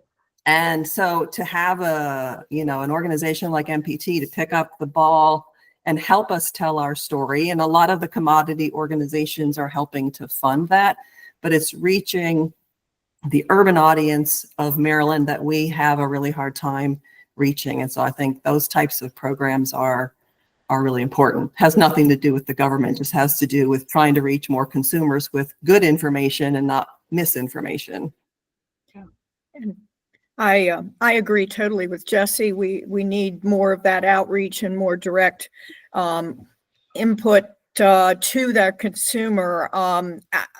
Our experience with our direct marketing, we feel we make huge strides with the consumer every time we meet with one, get to answer questions and provide them information about farming in general, because the lack of understanding, the lack of knowledge and things that are there for them are a concern. And then relating a bit then to Jennifer, it would be nice maybe for this committee, this group, to be able to schedule more opportunities to go out and directly see farms in person. But then also those regulatory agencies, we're becoming very concerned about the people that are coming in. You know, we're doing this generational turnover thing where quite a few of our people that have long-term been in those positions are retiring, and we're hiring in new people. And those people that are coming in seem to have so little understanding, and they don't have the hands-on with agriculture. They come in, they do an inspection, they tell you that you need to do this, but they don't understand how that affects us and how it can be implemented, because they just don't have that experience. So some training within those agencies, and getting those people on farm to meet with farmers and get them some exposure and experience would be awfully beneficial also. I know that there was a question about the government agencies, and I'd like to speak to that. And I come from a pretty urban, I mean, we're not considered rural in Baltimore County, which is mind-boggling. And don't quote me on the numbers, but you know, we have 800,000 residents in Baltimore County, and there's only 80,000 that live outside of the URDL. To me, and by the URDL, that's the urban development line, and by that's the denoting factor between, you know, urban and rural. And if you come out to my neighborhood, you would think that there's parts of where you look at farmland that we're in Chestertown, or we're, you know, on the Eastern Shore. It's rural land. That being said, we're centrally located to the city and metropolitan areas. In terms of government intervention, and this is something that doesn't necessarily affect the council, but you know, Baltimore County has a rather weak right to farm law. The state has a pretty strong right to farm law, and it's a pretty important thing. In Baltimore County, it's been oversight, and I've had a conversation with the councilman actually on election day about this, that we need to improve these right to farm laws. My farm personally is currently facing some negative social media backlash in all forms about our grain bin fans. One of which was that I moved into the neighborhood 3 weeks ago, and I'm paraphrasing, or I moved into the neighborhood 3 months ago, and this family farm is ruining my country environment by running these industrial fans all hours of the night. And I get back to that first, that and I see everybody laughing, that's a farmer, but I get back to that first slide in which I said there were 3 dates that really matter to my family, right? 1850, 1911, and 2013. My family is not new to this neighborhood. We've been here for 100 and, you know, whatever, some years. We've owned land here for over 100 years, and we're not coming into other people's neighborhood and telling them that they're the problem. So in terms of government intervention, I think that stiffening as across the board the right to farm laws to ensure the farmers have the protections, because while sure, I don't mind a few bad Google reviews, I don't put a lot of merit in. What I do value is that for my family and for getting through the season, the turkey harvest is one of our most important crops, right? This is what feeds our family for the next year until next Thanksgiving, right? I'm raising corn and we're putting corn in the bin, but that corn is stored till next year. That then is fed to our turkeys that we don't realize those profits until next Thanksgiving. So the corn's great, but that corn's putting money in the piggy bank. What is the money for my family is the turkeys, and we're going to direct market these turkeys. We get a higher premium dollar than even Jenny would get selling chickens direct to the consumer. But what is the detriment of those negative posts and impact on our social media, on our Google, on all of that? Direct to my direct to my business, and that's what worries me. Is so in terms of government intervention, stronger right to farm laws, understanding that we want to keep Maryland rural and we want to keep ag land ag, and as a result of that, there are the three things: there's sights, there's smells, and there's sounds that are associated with agriculture, and I think we all need to have a better understanding of that. Justin, Mary, I want go ahead. Sorry. the problem is a lot of people smell with their eyes. That's right. Or with their speedometer, and when they get stuck behind us moving, equipment, they don't have a perception of what that truly means. True. So, Mary, I know that you have to hop. I just wanted to give you a chance to answer a couple of the questions in the chat. We have one from Dr. Karki about what interventions you would like to see from the government or what you need. And then we also have one from Meg Kimmel from the Maryland Food Bank about what can the FSRC do to create permanent mechanisms to connect more people who lack access with local food. Okay, you broke up a little bit on some of those, so I'm sorry. Could you repeat them? Yeah, it's in the chat too. Sorry about that. So, I've- what interventions would you like to see from the government to help support you more? And also, what can this council do to help create more permanent mechanisms to support people who lack food access to connect with their local farmers and local food? With the government support, maybe the first thought that comes to mind is maybe a little less intervention might be helpful in some regards, but that I'm just not sure what else that could happen. Of course, any kind of monetary support would be wonderful, but that all involves a very complicated process with taxing and the source of that support, and that's how much is the consumer willing to put forward to help and stabilize things. With us, our price for milk is extremely complicated. I don't even begin to try to understand how it's structured. I just know that it is volatile, it moves constantly, and it's not dependable.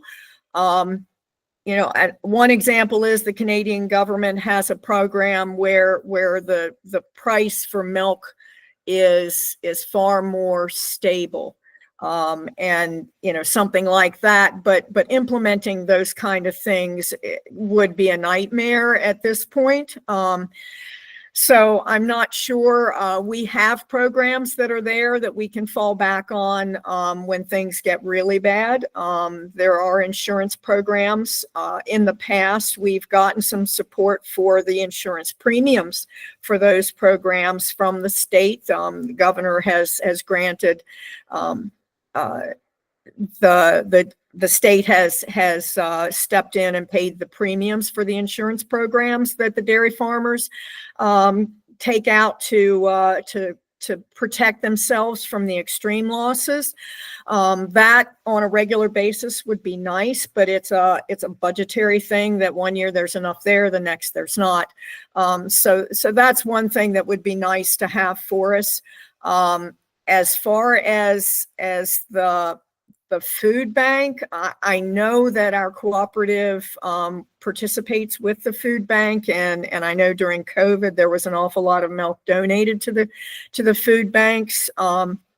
But I have to admit my ignorance and not quite sure how all of those programs work for us to be able to get more milk into those programs.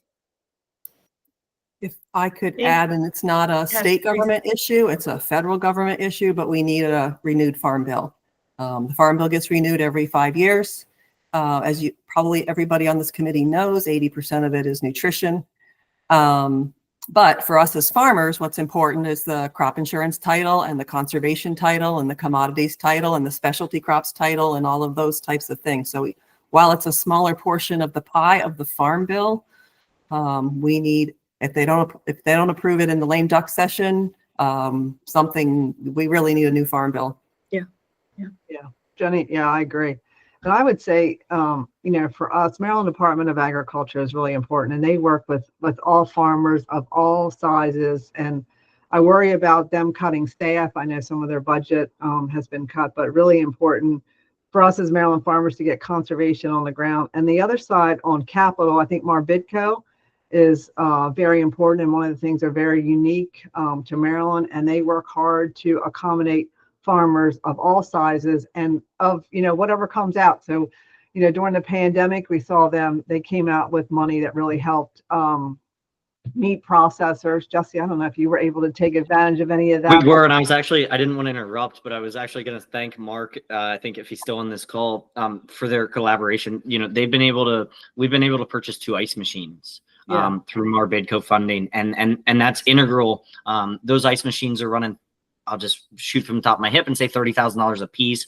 With the cost share funding that was available through Marbidco, we're looking at $60,000. I think we were probably closer to 50 cents on the dollar through that, through the meat processing and money. And that was super critical for our family in terms of that we would never been able to outlay the kind of money to purchase those machines, but we were having to purchase ice from outside and bring in for our processing year over year. Well, there was a refrigeration issue that existed in terms of keeping enough space.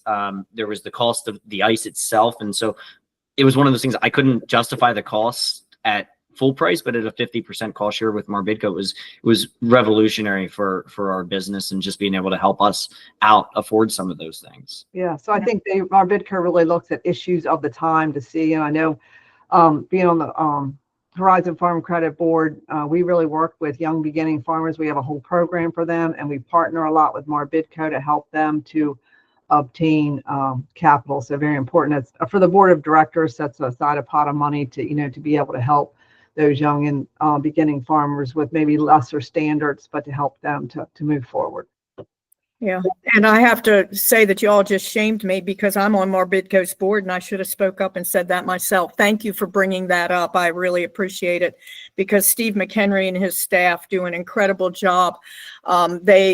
We work with funding that we have developed and built over the years through the programs, but we also administer an awful lot of funding that comes directly from the state. So thank you guys for bringing that up and promoting that. And I want to say thank you to our 4 spectacular farmers for joining us today. And thank you for sticking with us and going over time. I really appreciate it. I know there was a lot of gratitude expressed in the chat as well. So thank you all. Thanks for having us. Yes, thank you. Thank you. And we're going to switch over to a little bit of FSRC business in the last 10 minutes. So those of you who are not required to be here, feel free to stay or go as you please. But thank you again. Okay.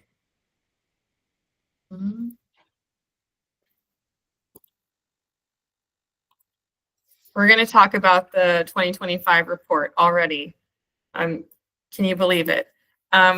So I wanted to touch base with you all, since we have a few months off from the council, about the timeline for next year's report. This past year, as you know, we switched to a new schedule where you published over the summer. And some of the feedback that we received from our state agencies was that they would have loved to have more of an opportunity to really participate earlier on in the drafting phase of the recommendations. And so while they do have the ability to join committee meetings, we wanted to build in a couple of weeks' time for them to formally process the recommendations that the committees are putting out and provide their feedback to make sure that we're building consensus earlier on. So this is the timeline that I'm proposing for you all, with committees submitting their first round of draft recommendations to MDEM by the end of April. Curious if anyone has any feedback on that. The rest of the timeline is exactly the same as it was this past year.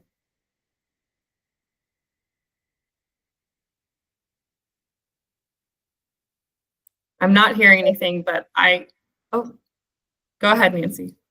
Well, my only question about that is if we're going to do it by submit our draft recommendations by the end of April, and maybe this isn't a problem, will there be anything that will arise as a result of this year's, the 2025 legislative session, that we may not be able to fully investigate or have a draft recommendation prepared in that time frame? That's a great question. So the session ends in early April. So it is a very quick turnaround time. I think most committees will probably meet just once between the end of session and this deadline for the draft phase. I don't think that we can bump it up any earlier to give you more drafting time, but I also don't know that we can push it back any later and maintain that July publication. So it's a little bit tricky.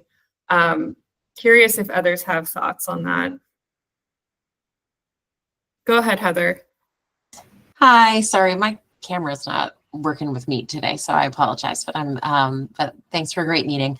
I was just wondering if, if we are bumping up against the MGA timeline, that's going to happen every year. And I think these timelines look tight for the agencies as well. And so I know we've evaluated the report publication date in the past. Is that codified, or is there any flexibility with that?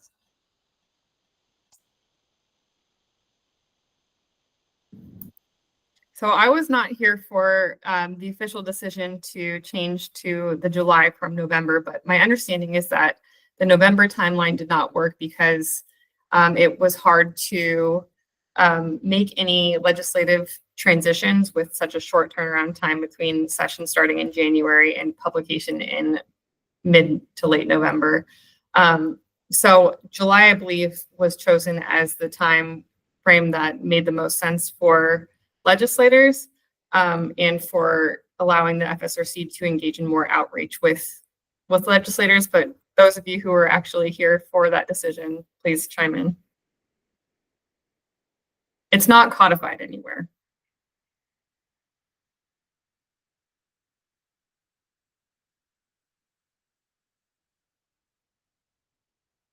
I was both here and don't remember, to be totally honest, but I think that, yeah, I know we talked about it. And, my current perspective is that somewhere in between might be a sweet spot. But I'm sure Dr. Lansing has a better memory than I do. Yeah, no, I think it was just push it as far up as we could, and that's what we thought was reasonable. So I don't think it's a codified date.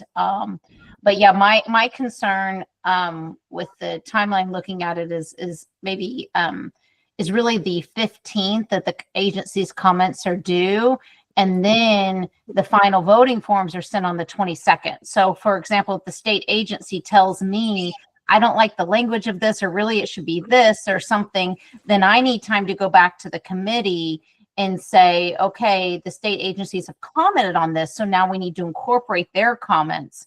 And so I'm just afraid that's my concern, is that 15 to 22 timeline is just 5:15 to 5:22 doesn't give the committees time to take into account the state agency comments. That makes a lot of sense, Dr. Lansing. And Steve McHenry is commenting in the chat that he believes that the timeline was set because of the state budget preparation. I'm curious if everyone feels like they would be more comfortable pushing the publication deadline to early August or the end of July and extend it by a week to give the committees more of a time to react to any feedback they receive. Because I don't think earlier is an option with the legislative session. Steve, were you going to say something? No, I think the timing of the report was designed so that if there were budget requests, those all have to be submitted by early September. So you need to know what you're asking for by then. Yeah, and here recently, you really need to know by August, if not July.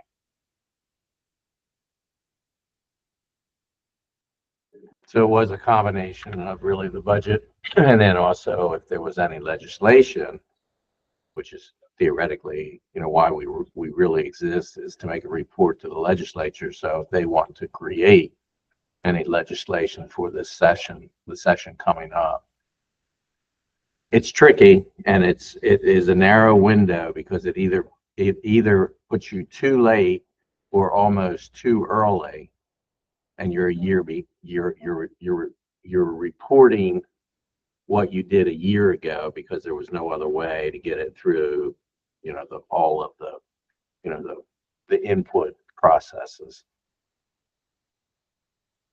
We can look at it, see what we can carve out and around it.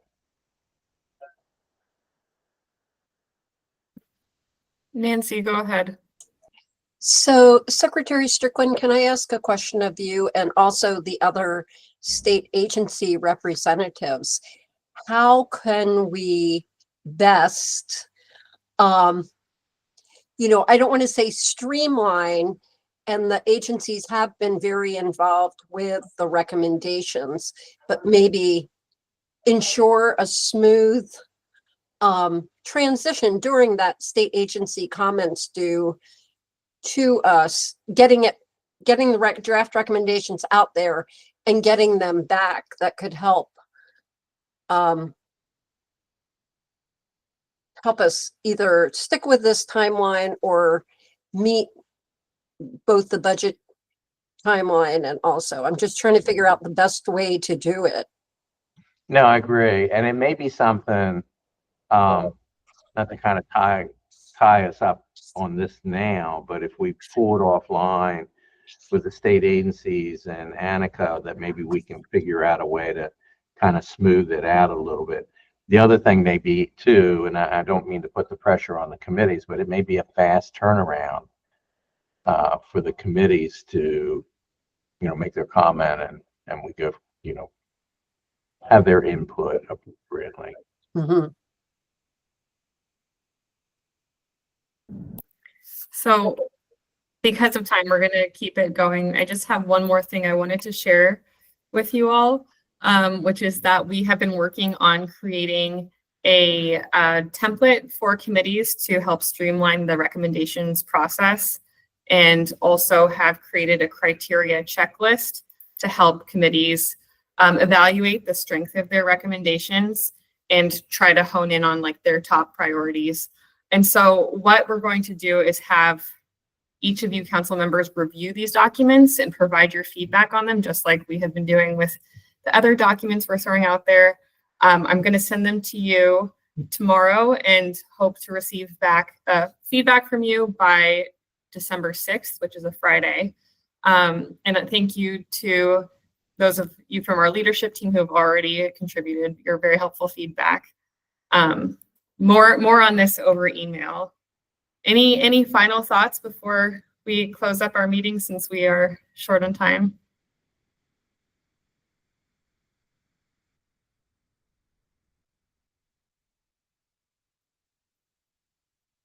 I'm sorry, we're going to skip our committee updates. Oh, go ahead, Dr. Lansing. Do we have time for kind of announcements? Yeah, we can do some quick announcements. And for those who have to hop at noon, go ahead. Okay, so I wanted to make a quick announcement. So the University of Maryland and the Smith School of Business is interested in running an AI plus poverty is what they're calling it, hackathon. But they really wanted to focus on, but they're defining poverty narrowly in this hackathon as access to quality food. So if anyone's familiar with a hackathon, it's basically where they work with organizations, agencies, businesses, whoever wants to participate.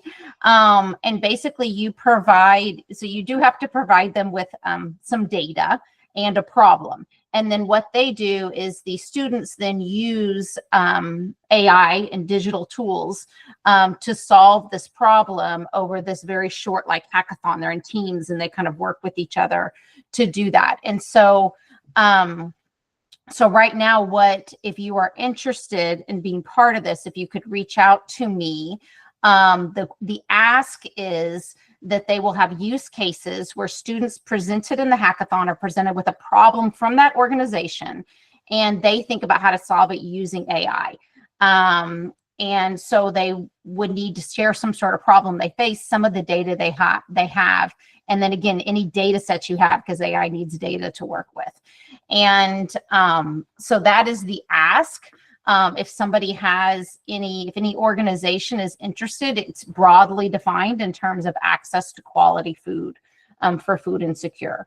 And so if you would like to participate, please reach out to me and I will put you in touch with the organizers.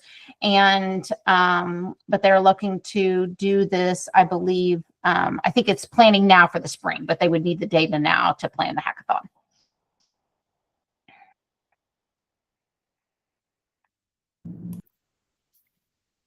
Thank you so much, Dr. Lansing. I can send that announcement in an email because Russ was saying, yeah. So I will send that to you in an email form to send out to the committee as well.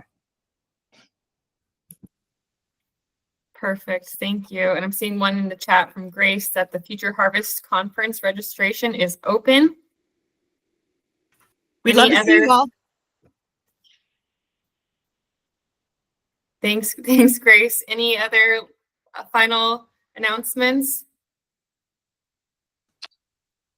Just hope to see everybody next week at the Environment and Production Subcommittee if you would like to join. Also, just briefly, we did have, I don't know if Albright Farms is still here. Have they gotten off? But we did have a presentation about Maryland's Best in one of our meetings. And so I was looking through the farmers on there and just want to encourage farmers that, and to constituents that if you don't have your website up, so Albright Farms, for example, is there, but their website isn't there.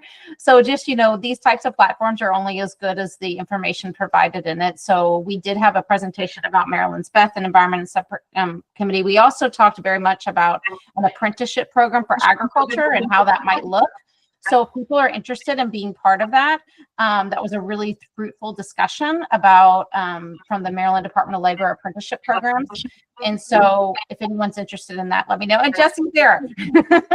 Yeah, I'm here. And Stephanie, I'll say that it's hard, as I spoke earlier in regards to the paperwork that's involved, and understand that most of our farms, you're dealing with a family farm, and right, like I get caught, and I mean this, I'll toss myself under here and say that I get constant reminders from agencies that we forgot to file paperwork out, or we didn't update something, or what have you. And it's a constant struggle of like, is everything up to date where it needs to be, and so forth. And sometimes people harvest information out on the interweb or from our websites or from different publications that we put, and things get put out there, and then yeah, they do fall by the wayside. But some of it is that A, there's a lot for us to maintain, and B, sometimes we don't even know where all of our information exists. And I understand there's frustration there that it's our Maryland's Best or what, and I don't even know specifically what example we're talking about here, but that it's not the most up-to-date website or what have you. So I feel you. That's my frustration. Maybe I need the state to hire me a full-time secretary to just keep up on website up to date and permitting and so forth. But if you send, I put my email in the chat earlier. If you want to send, where I need or what is not accurate, I'll do my best to try to get it updated and so forth. So it's just a time constraint. Yeah, no, I totally get it. I was just kind of using that as an example because we did talk about Maryland's Best and how we can get that to be more engaged with consumers and with farmers, and to have that as a platform, and what are some of the things that need to happen to move it forward. And I think one of the things you're saying is great insight in terms of just looking to see what information is missing, and maybe again, if MDA had the manpower to reach out and figure that out. But I think a lot of it's just manpower. But no, I appreciate your insight. Yeah, I mean, I like I said, it's just farmers have to be harassed maybe 3 times sometimes on some of the paperwork just to get the base level of stuff done, because we're too busy. We want to be in the fields when the weather's good, and when we get home at night, we're tired. Yep. Wonderful. That's all I have. Okay, and I'm seeing one more from Teresa about the Western Maryland Food Council Food Conference. So please attend that virtually or in person if you're able. And thank you, everyone. I'll send a follow-up email with all of the report things. Bye. Bye, everyone. Thanks.